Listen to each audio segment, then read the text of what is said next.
On the day of my engagement party with Ryan, his sponsored student, Lauren, fell from the upstairs floor. Ryan left immediately, on the spot, leaving me there all alone. He promised he'd come back once he was done. I calmly stayed behind to properly take care of the guests and called Ryan, only to hear Lauren crying on the other end of the line. "Ryan, I'm so sorry for dragging you into this." Ryan gently comforted her, saying, "It's just an engagement party. Life is more important." At that moment, I realized my relationship with Ryan had reached its end. That same night, I packed my bags and went abroad. The next time I saw Ryan was 5 years later. He blocked me at the airport when I returned and grabbed my wrist, questioning me. "So, after avoiding me for 5 years, you've finally come back?" Before I could say a word, a little voice jumped in. "Mommy, this strange man is so rude. I'm gonna tell Daddy so he can beat him up." The guests had already left. I sat still on a stool in the gown I had carefully chosen. My eyes were stinging badly. I blinked a few times and tears started to fall uncontrollably. The makeup I had spent over 3 hours getting done was now completely ruined. My mom, standing nearby, looked a little upset and asked, "Did you get hold of Ryan?" I nodded stiffly. She asked again, "And what did he say?" I forced a smile, but the more I tried, the more my tears came pouring out. I remembered the call I made earlier. I hadn't even spoken when Lauren's sobs came through the phone. "Ryan, it's all my fault. Today's the day you're supposed to get engaged to Emily, and I've messed everything up." Ryan gently consoled her. "It's just an engagement party. What's more important than life? If it doesn't happen today, we'll do it another time. The most important thing right now is for you to focus on recovering." The moment that call ended, I didn't dare to hear anything more. I hung up in a panic. My mom looked at me, her eyes full of disappointment. "He said he wanted to leave and you didn't stop him? What could possibly be more important than his own engagement, that he couldn't even be there?" My dad, noticing how worked up my mom was, quickly pulled her into his arms and whispered words of comfort. Ryan's relatives sat nearby, exchanging awkward glances, no one daring to speak. Just moments ago, the man I had been with for 3 years had walked out of our engagement party for the sake of his sponsored student. I told Ryan, "If you walk out of this engagement party today, then we are officially done." Ryan tried to comfort me with a gentle voice. "Don't be like this, Emily. I'll be back soon. It won't take long." "I mean it," I said. "If you step out of this hotel today, we're over." Ryan looked at me, his voice still calm. "Don't keep threatening to break up. This time, I let you down. But when I come back, I'll give you an even grander engagement party." Overcome with emotion, I became completely hysterical. "Ryan, you're my boyfriend, my fiancé. Do you have any idea how long I spent planning this engagement party? You can leave any other day you want, but not today." I stood in front of the door, blocking his way. Ryan frowned. I knew that was the sign he was getting angry. "Emily, look at yourself. Do you know how crazy you look right now? What's the difference between you and a mad woman? Lauren fell and got hurt. She's just a young girl with no one to rely on. I'm her sponsor. What's wrong with helping her? When did you become so cold and lacking in empathy? You weren't like this before." His dark eyes stared at me, filled with a coldness sharp enough to pierce right through my heart. "Don't forget to make arrangements for the guests. I'm leaving now." With that, he brushed away the arm I had stretched across the doorway and walked out of the hotel without looking back. I didn't notice that the phone in my pocket flashed a few times. More messages from Lauren. Standing in front of the mirror, I stared at the woman reflected back at me. Dressed elegantly, makeup perfectly done, but face twisted in pain. Word by word, I said to my reflection, "Emily and Ryan are completely over, starting today." It was as if I was stating a fact, or maybe warning myself. After Ryan left, I composed myself and graciously escorted the guests out. I spent a long time calming my parents down before finally sending them off from the hotel. Along the way, there were certainly a few looks, some scornful, some amused, but I chose to ignore them all. My family background was respectable. I'd always carried myself with pride in our social circles, and after I got together with Ryan, few people dared to cross me. But because of that, I also made quite a few enemies. As I changed out of my gown and prepared to leave the hotel, a woman stopped me. She and I had never gotten along. Back in school, we competed for the top spot in class. Later, we both fell for Ryan, but in the end, he chose me. Ever since, she never missed a chance to sneer at me whenever she could. Well, Emily, look at you now. Pathetic, she mocked. Looks like Ryan finally got tired of playing with you. I told you, didn't I? Someone like you was bound to be dumped sooner or later. I gave her a cold glance. That's still better than you. At least I didn't throw myself at him and get rejected. She huffed angrily. People may have been scared of you before, but I'm not. You think everyone wants to live like you? Always circling around a man like a dog? I've already taken over my family's project and made 100 million. What about you? After all these years, it's clear as day. You're still stupid enough to think Ryan actually loved you. She laughed. That's a joke. You were just the most presentable backup out of the women chasing him. If someone younger and prettier came along, do you really think he'd still be with you? She looked at me with smug satisfaction and added, Don't tell me I'm right. Did Ryan really cheat on you? I can't believe this is actually happening to you, Emily. I felt a flash of anger. What does any of this have to do with you? Nothing, she said, shrugging, but watching you miserable makes me happy. I pushed past her without a word and walked forward, expressionless. Along the way, I overheard Ryan's friends muttering behind my back. She didn't even argue just now. Guess Ryan really dumped her. Good, I've had enough of her stuck-up, deadpan face. Always acting like some fake noble saint. Let's bet on how long it'll take before she starts clinging to Ryan again, like a loyal puppy. I say 3 days tops. She didn't even care when he was seeing B-list actresses before. This time won't be any different. Listening to all their sneering, my heart felt like shattered glass, crushed into powder. To Ryan, I was just a convenient plan B, someone he could toss bits of affection to whenever he had time. Affection like you'd give a household pet. My pride and self-respect had been worn down long ago, buried under Ryan's constant neglect and hot and cold affection. I didn't defend myself because the truth was, I had been that woman. I used to think that if I just kept giving in, kept lowering my standards, maybe he'd finally show me the love I wanted. I kept telling myself, I'm the official one. No matter how many other women he sees, my place won't change.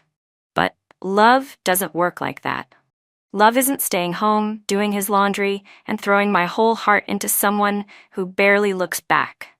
It isn't tolerating everything around him and letting his friends ridicule me.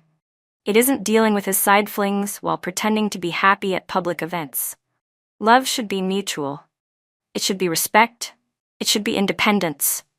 Word about what happened at the engagement party eventually made its way back to Ryan. A week after the whole fiasco, he called me. I didn't know they said such awful things that day. Don't be mad, okay? He said. Emily, I bought that pink diamond you liked. I had it made into a ring. When we meet next time, take it as an apology gift. But Emily, he continued, I do need to say something. There were so many people at the hotel. How could you treat my friends like that? What if the paparazzi had caught it? How embarrassing would that be? Where would that leave my reputation? If they mocked you, couldn't you have just tolerated it for a bit? You could have come to me after, and I'd definitely have stood up for you. Just look at Lauren, so gentle, so well-mannered. How can I feel at ease marrying someone like you when you act like that? Anyway, forget it. My dad said we should redo the engagement party next month. I promise I'll give you a ceremony even more luxurious and grand than last time. Lauren. Again with Lauren. Ever since a few months ago, when Ryan started sponsoring Lauren, he started mentioning her name more and more. At first occasionally, then gradually more frequently. Her name began to appear at our dinner table, in our text messages, and even in our bedroom. Ryan and I had been together for 3 years. Of course I knew what it looked like when he started falling for someone else. But after loving him for so long, I wasn't willing to let go just like that. I kept telling myself, maybe things would get better after the engagement. Maybe once we were engaged, he'd finally settle down. But I didn't expect that Ryan would give up our engagement party for Lauren. It felt like he slapped me across the face in front of everyone. Holding the phone in silence, I finally said, Ryan, we're over. I told you, when you walked out of our engagement party, that was the end of us. Ryan's voice suddenly turned cold. Emily, you know how I am. Don't joke around like this. I'll pretend I never heard that. I'm not joking, I said. I'm serious. I'm not gonna cling to you anymore. You don't have to worry, I won't have anything to do with you again. Emily, he said, voice tinged with threat. Aren't you afraid that if I get engaged to someone else, you'll be left with nothing? I let out a bitter laugh. Ryan, since when have you ever lacked women? Even when you were with me, you still had your hookups with young models, your one-night stands. So go ahead, engage whoever you want. And with that, I hung up without hesitation and immediately blocked all his contacts. If we were going to break up, then it needed to be a clean, complete cut. But why did it hurt so much? I lay down on the couch as tears silently streamed down my face. My heart felt like it was being squeezed tight in my chest. Every beat was painful, each throb reminding me of what I had lost. I knew why Ryan had said those things, because he was sure I wouldn't leave. After all, we had met back in college, on a night I returned to campus late and was cornered by a group of thugs. Ryan had stepped in and saved me. He appeared in my life like some kind of knight in shining armor. I fell for him at first sight and quickly became emotionally dependent on him. I tolerated his cheating even after we got together. He had always taken that for granted. He thought if he coaxed me a little, I'd calm down and take him back, like I always did. He believed I couldn't live without him, and everyone else thought so too. But this time, I didn't want to lie to myself anymore. I used to think, it'll get better after the engagement. But a person's worst habits don't just disappear. Only I kept convincing myself, day after day, that things would improve. That maybe, once we were married, or once we had a child to tie him down, things would change. I was becoming exactly the kind of self-pitying woman I used to despise. A month passed after the breakup, and Ryan didn't reach out once. It was like he was deliberately trying to teach me a lesson, trying to make me jealous, anxious, and desperate enough to come crawling back. That month, rumors about him never stopped circulating in our circles. He was supposedly seeing some young model one week, a small-time celebrity the next. Every woman by his side was delicate and dazzling like a flower. I kept hearing not-so-subtle hints from his friends, nudging me to reach out to him and patch things up. But I stayed silent. Without me in the picture, Ryan and Lauren seemed to become completely inseparable. Lauren started posting about their daily activities on social media. She hadn't even graduated yet, but she'd already become Ryan's personal assistant, a position other girls envied. One day, she was at a luxury gala with him. The next, he was spending the whole night with her during a thunderstorm. Then the day after that, he was taking her to an industry summit filled with high-profile elites. At this point, if you wanted to know Ryan's schedule, all you had to do was check Lauren's social media. Meanwhile, my chat history with Lauren remained empty. Except for one message she sent when she first added me on the day of our engagement. Do you believe I could send one message and make him ditch you to come to me? I brushed it off at the time, thinking it was just some immature outburst from a girl throwing a tantrum. I never thought I'd end up falling so hard because of it. Only then did I realize, in Ryan's world, if he ever had to choose between two women, I would always be the one left behind. I didn't want to be someone's backup plan anymore. I didn't want to keep standing still, waiting for him to abandon me again. I sat at home, staring out the window at the lush green outside, and suddenly, I had the urge to go out, just walk around and see the world I had missed. All these years, I had stubbornly clung to my love for Ryan, unwilling to take a single step away. But now, the love was gone, and I knew it was time for me to go too. After I told my brother about my plan, it didn't even take him an hour to decide I should go to Anber to help our company open up the market there. Does it really have to be me? I asked, clinging to the doorframe with both hands, giving him a pitiful look, then glancing toward our parents. I said I wanted to travel, not work. Mom looked like she was about to step in. Liam, she's not doing well emotionally right now. Why are you assigning her work like this? What kind of brother are you? Some kind of taskmaster? But my brother sighed and said, the company needs to enter the Anber market. I can't leave the country for half a year. Besides, I'm getting older. If Emily doesn't go, then who will? He looked at me with a helpless expression.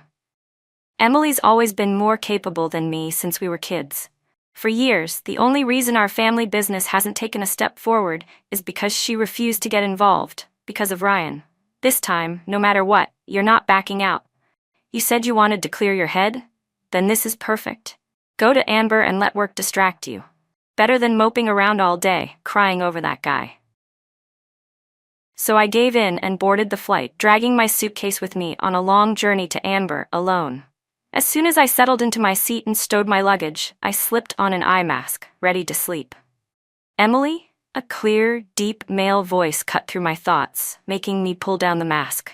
Standing beside my seat was a tall man wearing a dark mask. His eyes were almond-shaped, bright and charming, and held a familiar glint. When he saw me trying to place him, he pulled his mask down. It's me.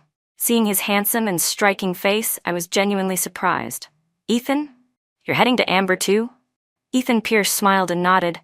I got an offer from a university there. I'll be teaching as a professor. And you? I never expected to run into you here, I said.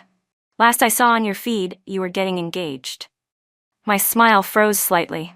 I didn't know how to explain the disaster that was my engagement party. After a pause, I said, there were some unexpected things.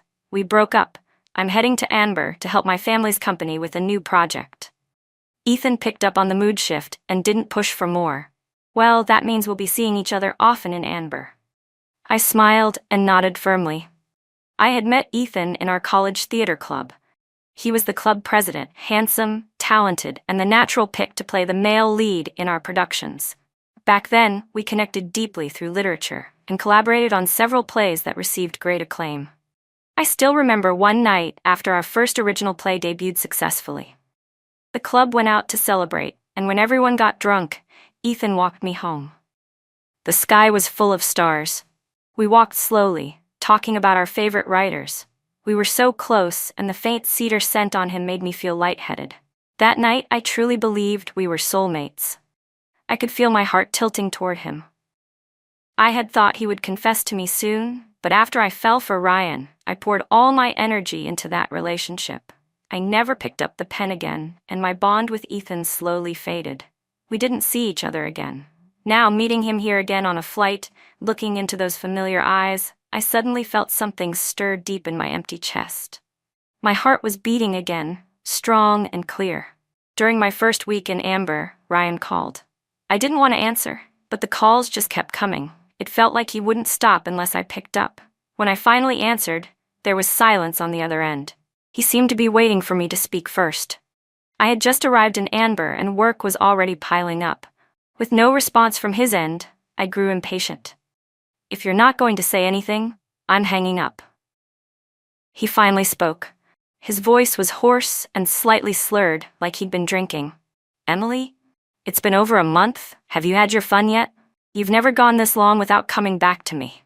Don't tell me Amber's so desperate for people that they had to send you there for every holiday and break. You should be back by now. I rolled my eyes. Ryan, what does that even mean? You think I'm playing around? I never once played games with you. Whether Amber is short-staffed or not, what does that have to do with you? You don't get to control where I go. I had just arrived in Amber, and the overwhelming amount of work had already started to fray my nerves. I didn't mean to sound so harsh, but my tone came out sharp anyway. Can you not talk to me like that? Ryan snapped. It's been this long, and you're still angry? I apologized, bought you the pink diamond, said I'd reschedule the engagement party. What more do you want? Why are you always so unreasonable? His voice turned harsh, frustration bleeding through every word. You ran off abroad without even telling me, and now you spend your days surrounded by men. Do you even act like a woman anymore? What happened to your upbringing? You weren't like this before. I let out a cold laugh, stunned by his audacity. What right did Ryan have to demand that I stay home like a bitter housewife after we broke up? That I cook his meals and warm his bed as if nothing ever happened? This is what I'm like now, Ryan. Is this why you called? Just to scold me? What does it mean to act like a woman, huh? And while you're at it, maybe ask your dead mother if she fit your definition. Or are you forgetting that everyone in our circle knows your dad was the one who married up into her family? If your idea of a woman is someone like Lauren, then I'm sorry. You'll never have me. Ryan was livid. I called because I wanted to have a serious talk with you. I've already booked the hotel for the 2nd of next month. We'll redo the engagement party. Just come back from Amber, and whatever you said today, I'll pretend I never heard it. But once we're engaged, I don't want you doing such public-facing work anymore. I'll settle down too. Let's just move on from everything that's happened. My anger surged so fast, it felt like it exploded from the top of my head. You think it's that easy? Just move on because you say so? Let me make it very clear. You can plan whatever engagement you want, with anyone you want. You and I are done. If you're that desperate to get married, go propose to Lauren. She seems more than eager. With that, I hung up the phone, blocked his number again, and powered my phone off in one motion. Just as I was starting to calm down, there was a sudden knock at the door. I opened it, and there stood Ethan. He was wearing casual home clothes, but only had 2 buttons fastened. The defined lines of his abs moved faintly with every gesture. His pale chest was partly exposed, a sight that made me involuntarily swallow hard. Inwardly, I scolded him for being so casual. It was only after coming to Amber that I realized we were actually neighbors. Ethan gave me his usual warm smile. I tried calling you earlier, but your phone was off, so I came by. Are you busy tonight? Not really. Why? I heard from the students at school that there's a fireworks festival at the beach tonight. The mention of fireworks instantly lit up my eyes. Really? Where? At Coralstone Beach. I thought we could grab dinner first, and then I'll drive us there. I nodded quickly. Sure, see you tonight. He smiled. Tonight it is. After dinner, we went to Coralstone Beach together. We walked side by side along the soft sand, surrounded by other spectators. Before long, a crisp sound split the night air, and a firework shot into the sky, exploding like a colorful butterfly and transforming the dark canvas above into a brilliant, shimmering painting. Ethan turned his head occasionally to glance at me, a quiet, unreadable emotion flickering in his eyes. The fireworks lit up his face, casting a warm glow over his sharp features. I felt my cheeks grow warm. He leaned in slightly and asked in a low voice, "Do you remember the first time we met? It was on a night just like this, with fireworks everywhere. You looked just as captivating back then as you do now." My face flushed deeper. Of course I remember. It was my freshman year. You pulled me into the theater club that very night. Ethan let out a bright, carefree laugh. Then I guess you should thank me for discovering your talent. I didn't say anything, just smiled. But inside, I silently agreed. If it hadn't been for Ethan, I might never have realized my passion or talent for directing. We fell quiet and a strange tension hung between us. Then, Ethan suddenly stopped walking and turned to face me. Without even noticing, we had gotten close, so close I could feel his breath. He looked down at me, his gaze intense. His gaze was full of tenderness and anticipation. "Emily, the fireworks tonight are beautiful," Ethan said softly. "But you know what? In my eyes, you're more dazzling than any of them." My heart fluttered. "Can I take that as you confessing to me?" "Yes," he replied without hesitation. "Actually, I've wanted to say this since 4 years ago. Emily, would you be my girlfriend?" My heart began to race. I looked up and met Ethan's eyes, and for a moment, time seemed to stop. I could feel his warm breath, the quiet emotion in his eyes, so clear it didn't even need to be spoken aloud. The words yes almost escaped my lips, but a sliver of hesitation held me back. After 3 painful years with Ryan, I wasn't sure I had the courage to love again. I don't know if I can give you my whole heart right now," I said carefully. "You know how my last relationship ended." Ethan gently cut me off. "It's okay, Emily. Really. I don't care about your past relationship. The only thing I care about is you. Who you were doesn't matter. What matters is our future. I missed my chance with you once. I'm not gonna miss it again."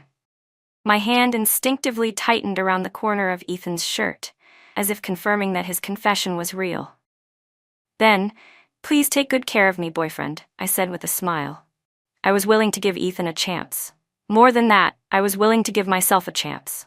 The booming of fireworks overhead became the only sound between us. A subtle air of intimacy surrounded us. Slowly, Ethan leaned in closer. Then his lips gently met mine.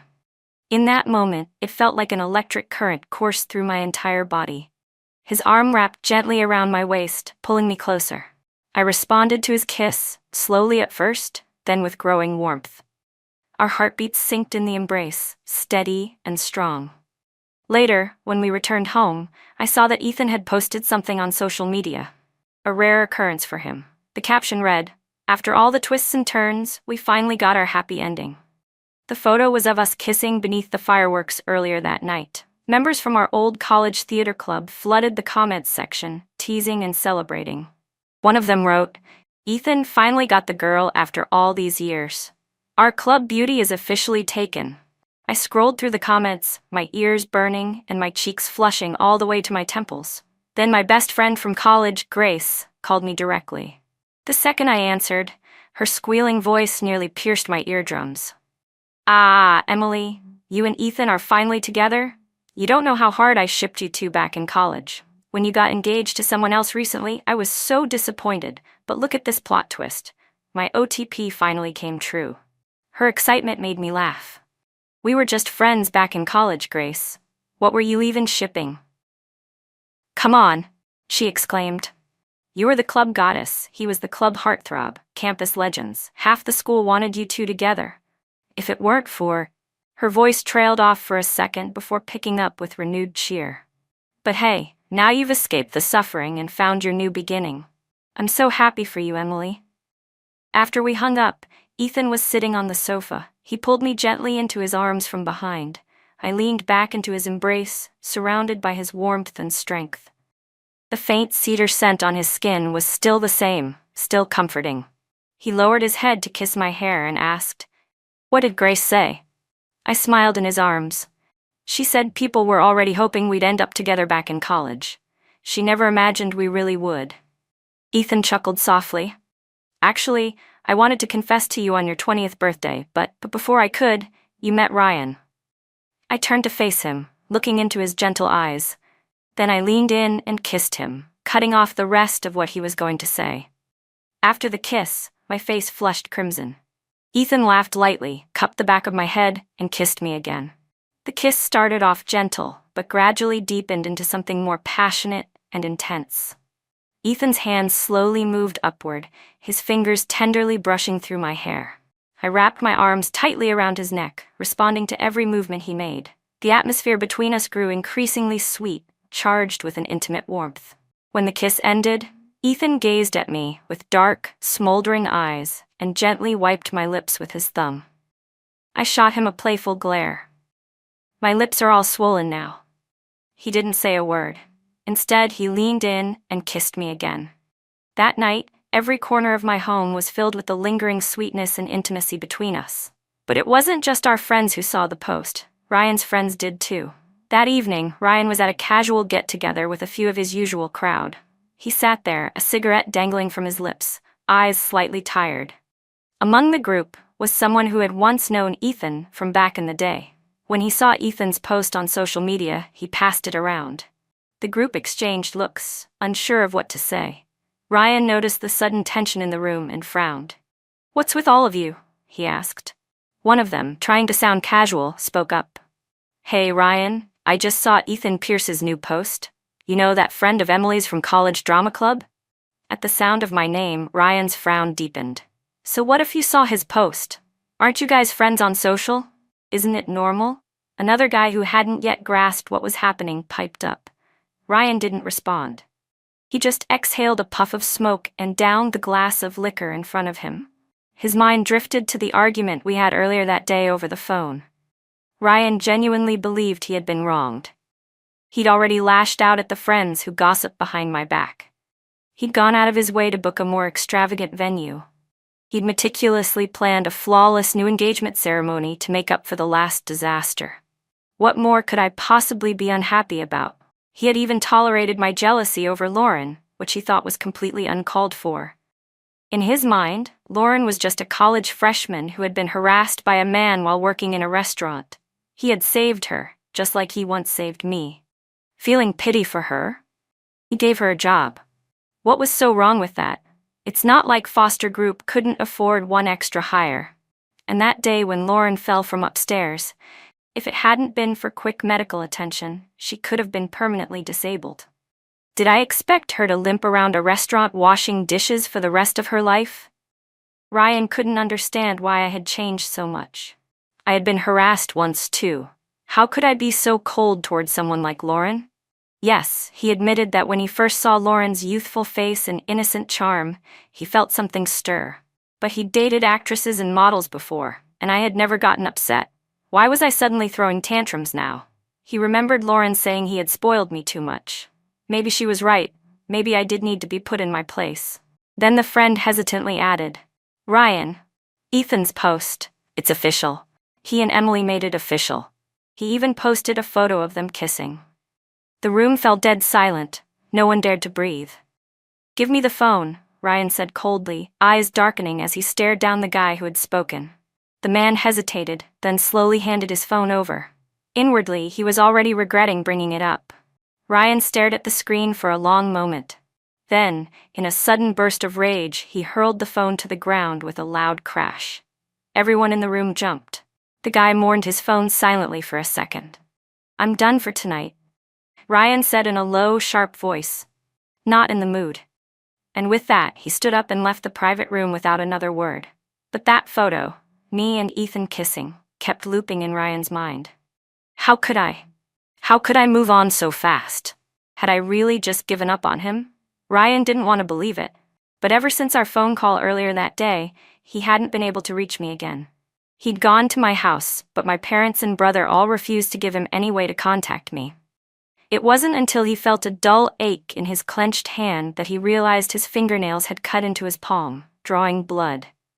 He wiped the blood onto his expensive suit jacket without a second thought. If I had been there, I would have scolded him, told him about all the bacteria that could enter through the wound. Back when I was still by his side, Ryan had never imagined a day would come when he needed me this badly. A bitter smile tugged at his lips. How long was I going to stay mad this time? But while Ryan was still thinking of me, I had already spent more than a year in Anber, successfully bringing the local branch of my family's company into steady operation. The day we completed our first major project happened to be Christmas. Ethan and I made a reservation at a restaurant to celebrate. Since being with him, I had experienced a kind of love I never knew before: respect, patience, tenderness, and genuine care. When I fell ill with a fever, he stayed by my side all night, monitoring my temperature, applying cool compresses, feeding me medicine, gently wiping my forehead. He didn't leave until I started to recover. As the company began to find its footing, I told him I still wanted to pursue my dream of becoming a director. Ethan pulled every string he could, introducing me to several directors and screenwriters in Anber, even asking them to mentor me. Ryan had wanted me to be a delicate, obedient girl, soft and lovely like a flower in a vase. But Ethan reminded me who I truly was: an independent, confident woman who could stand on her own. That Christmas night, in a softly lit restaurant, Ethan proposed. "Emily, every day with you has been the happiest of my life," he said. "I want you to be my wife, to give me the right to take care of you, love you, and share a lifetime together." Dressed in a sleek suit, he got down on one knee, looking up at me with eyes full of warmth. "Emily Summers, will you marry me?" My hands started to tremble, my heartbeat thundered in my ears. For a moment, the whole world seemed to fade away, leaving only Ethan and me in our little bubble. This time, I didn't hesitate. The moment I nodded, tears welled up and spilled from my eyes. I reached out my left hand, trying to steady my voice despite the trembling. "I will." 3 months later, Ethan and I held a small wedding in Anber. No grand banquet, no massive guest list, just the people closest to us, gathered to witness our love. That evening, after showering, I sat on the couch browsing my phone. Ethan stepped out of the bathroom, a towel wrapped loosely around his waist. Broad shoulders, a narrow waist, and clearly defined abs that hadn't faded despite his long hours at work. Beads of water still glistened on his skin, sliding along the muscles of his torso. His lower half was mostly obscured, but just visible enough to stir something inside me. I suddenly felt thirsty. Even after more than a year of being together, and despite how honest we'd been with each other in every way, every time I saw his perfectly sculpted body, I couldn't help but get a little flustered. Ethan walked over, scooped me up in his arms, and gently laid me down on the bed. "Emily, Tonight is our wedding night," he whispered, smiling down at me. "Let's go until morning." His breath brushed against my ear, making me squirm from the tickling warmth. My face turned bright red. "Depends on how well you perform," I teased. Ethan chuckled softly, then pinned me gently beneath him. His kisses trailed downward, growing hotter with each touch. Our breaths tangled, our bodies melted into one another as the first light of dawn crept over the horizon. What I didn't expect was that Ryan would somehow find out where I was staying in Anber. When I opened the door and saw him standing there, I froze. "Emily, I finally found you," he said, disheveled and breathless. He stepped forward and pulled me into a hug. I pushed him away forcefully.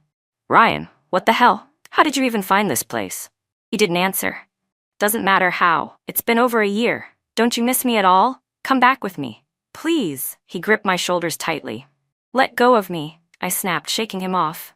"Why would I go back with you? We broke up." "I never agreed to that," he said, voice rising. "I didn't agree to break up. Nothing ever happened between me and Lauren, I swear. I'm innocent, Emily. Please. If you want, I'll rip my chest open and show you my heart." "You don't have to explain anything about you and Lauren to me," I said, my tone flat. "And we don't need your agreement to break up. That was my choice." I looked straight into his eyes. "You know what, Ryan? Your explanation is too late. This wasn't love."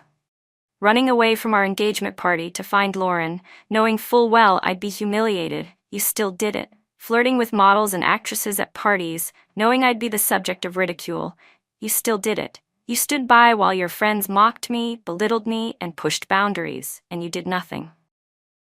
You knew what they were doing, you just didn't care. You didn't love me, Ryan. That's why you let it all happen. My voice cracked, but I forced myself to hold back the tears. Thinking back on everything I went through, I couldn't believe I wasted years of my life on someone like Ryan. "I'm sorry, Emily," he said hoarsely. "I just saw Lauren and thought of the old you." He staggered slightly as he spoke. "I'll fire her the second I get back, okay? I'll cut ties with all those so-called friends. Of course I love you. I only love you. Look, I even brought our engagement ring. Let me put it on you, please." Ryan dropped to his knees, voice trembling, his eyes filled with desperation as he looked up at me. But all I felt was emptiness. All those years together, and not once had I ever heard him say he loved me. If it had been the old me, I might have melted on the spot and forgiven him no matter what he'd done. But now it was too late. 2 years had passed. What was the point of saying all this now? "It's over, Ryan," I said calmly, lifting my left hand to show him the ring on my finger. "I'm already married." It was like he'd been struck by lightning. He stood there, frozen. "You're lying. Emily, you're just trying to upset me. I don't believe it." I turned and walked into the bedroom, retrieved our marriage certificate, and held up the 2 crimson-red booklets in front of his face. "These are our legal marriage certificates. See for yourself. Believe it now?" Ryan slowly stood up. "Emily, come on. Stop joking. This has to be fake." He suddenly reached out and cupped the back of my head, forcefully pressing his lips against mine. The coldness of his touch made my stomach churn. I nearly vomited from the nausea. "It's real," I said, yanking myself free and slapping him hard across the face. "Are you awake now?" My face was pale, and suddenly a sharp ache tugged at my lower abdomen. I was not in good shape. My hair was messy, my eyes red and bloodshot. I looked like a wild animal on the verge of snapping. Ryan didn't dare push me any further. He stared at me for a long moment, then turned and staggered out the door. After he left, the pain in my abdomen hadn't gone away. My hands trembling, I called Ethan. He arrived faster than I could have imagined, driving me straight to the hospital. "Congratulations, you're 8 weeks pregnant," the doctor said with a smile. "Make sure to rest and avoid strong emotional stress." I touched my belly in amazement, my heart instantly lifting. Just like that, the awful encounter at home vanished from my thoughts. I was already looking forward to meeting this new little life. Months later, I gave birth to our child. Ethan named him Caleb Pierce. We called him Bun as his nickname. By the time Bun was almost 3 years old, the film I had both written and directed was finally finished and ready for release. After securing a distribution deal with theaters in Anber, Ethan and I decided to bring Bun back to the States with us. When we landed, Bun and I waited in a quiet corner of the airport while Ethan went to collect our checked luggage. I stood idly, glancing around the terminal, when I suddenly spotted Ryan near the arrivals gate. He looked anxious, clearly waiting for someone. His new assistant stood nearby. After I left the country, Ryan had finally begun taking over his family's company. But his investment instincts were terrible, and to be honest, he wasn't particularly competent. Under his leadership, nearly every project the firm touched ended in financial loss, and the whole organization was filled with constant complaints. Eventually, after returning from Amber, he did fire Lauren. But by then she had already been expelled from her university due to excessive absences. Without a degree, she struggled to find work and was rejected everywhere she went. Desperate, she eventually turned on Ryan. She leaked 2 major collaboration projects that Foster Group had been about to close, handing them over to a rival corporation. Just like that, Ryan lost 2 high-profit deals that had been within arm's reach. Foster Group, once seen as a towering empire, became little more than an empty shell, glossy on the outside, crumbling within. This time, it was Ryan's father who had to personally step in and assign him a new project. Ryan's father had demanded he secure the upcoming partnership at all costs. So the mighty CEO himself had to lower his status and personally show up at the airport to greet their potential collaborators. The moment I spotted him, he saw me too. "Emily," Ryan called out, striding toward me. He grabbed my wrist and demanded, "You've been hiding from me for 5 years, finally willing to come back now?" I rolled my eyes internally and was just about to respond when my little hero piped up. "Mommy," Bun said loudly, "this weird man is being rude. He just came up and grabbed you. I'm gonna tell Daddy, he'll beat him up." Ryan's gaze dropped and finally noticed Bun standing beside me. His face immediately lit up. "You're pregnant? This must be our child, right? I knew it. When you said you were married, you were lying. You still love me, don't you?" But as he took in Bun's height, his expression faltered. "Wait, why's our kid still so short if he's 5? Did you two not eat properly abroad?" "It's okay, once you're back home we'll get him all nourished again." Bun crossed his arms and snapped back indignantly. "You're the short and ugly one, mister. I'm not even 3 yet. This is a perfectly normal height." 3. Ryan's hopeful expression instantly darkened. I smiled faintly and shook his hand off. "Who told you he's your son? Didn't I already say I'm married? We broke up 5 years ago. How could I have a child with you who's not even 3 years old?" With every word I said, his face grew colder. He tried to reach for me again. "Enough, Emily, don't overact." I stepped back, and just as I did, I fell into Ethan's arms.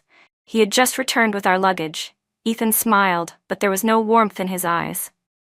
"Mr. Foster, what exactly do you think you're doing to my wife?"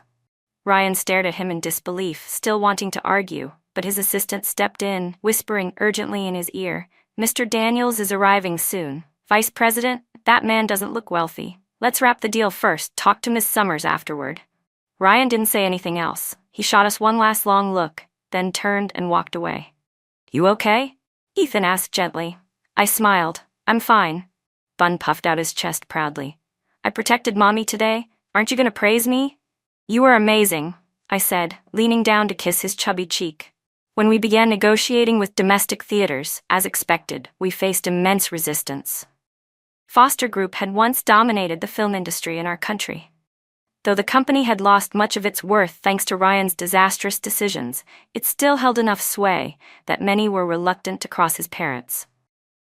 I visited countless theaters and PR firms seeking collaboration. But once they heard my name, they all turned me down without hesitation. After being rejected yet again, I bumped into Ryan right outside another company's office. He blocked my path. "Emily, I've thought it through. Even if you're married, it doesn't matter. You know how I am. As long as you divorce Ethan and come back to me, I won't care that you had a child with him. And if we get back together, I'll take care of all the marketing and distribution for your film. I'll even use all of Foster's resources to support any future projects you want to make." I stared at him, a wave of disgust rising in my chest. "Ryan, even if you handed me the stars themselves, I wouldn't go back." "I know you've been wronged in the past," he said, trying to sound sincere. "I'll treat you right this time." I shook my head with a soft laugh. Ryan, it's been 5 years. Everything that happened between us, it's like a distant dream now. I've stopped caring. I don't believe you, he said, his voice trembling. There's no way you just stopped loving me. Talking to him suddenly felt exhausting. Ryan, we've been broken up for years. We've now been apart longer than we were ever together. Believe it or not, that's your choice. But I'm leaving. I turned and walked away, not bothering to look back at his bloodshot eyes. Time had passed. Seeing Ryan again stirred nothing in me. Even the 3 years we spent together had begun to blur in my memory. Just when I was about to give up hope on getting theater support, Foster's biggest competitor, Lumiere Pictures, reached out with a collaboration offer. Almost like out of spite, Ryan rushed to release a film from his own company to compete with mine, deliberately picking the same release window. But the project had been rushed and sloppy. Ryan had blown most of the budget on marketing, leaving barely anything for post-production. The quality suffered terribly. Right before the release, Ryan called me. "Emily," he said, "if you come back now, there's still time." "What I can offer you," Ryan said, "Ethan never will." I suddenly laughed. "Ryan, I actually feel sorry for you. Is love just a business transaction in your eyes? Do you love him so much that you're willing to give up a film you worked so hard on?" His voice rose, edged with frustration. "What do you even see in him?" "My love for Ethan and my love for filmmaking have never been in conflict," I said calmly. "He respects me. He supports me. He's 10,000 times the man you are. And even if I weren't with him, I would never, ever go back to you. I already hit the wall once. I'm not doing it again." Looking back, Ryan and I had only ever ended up together because we were too much alike, stubborn, obsessive, armed with sharp edges and sharper words.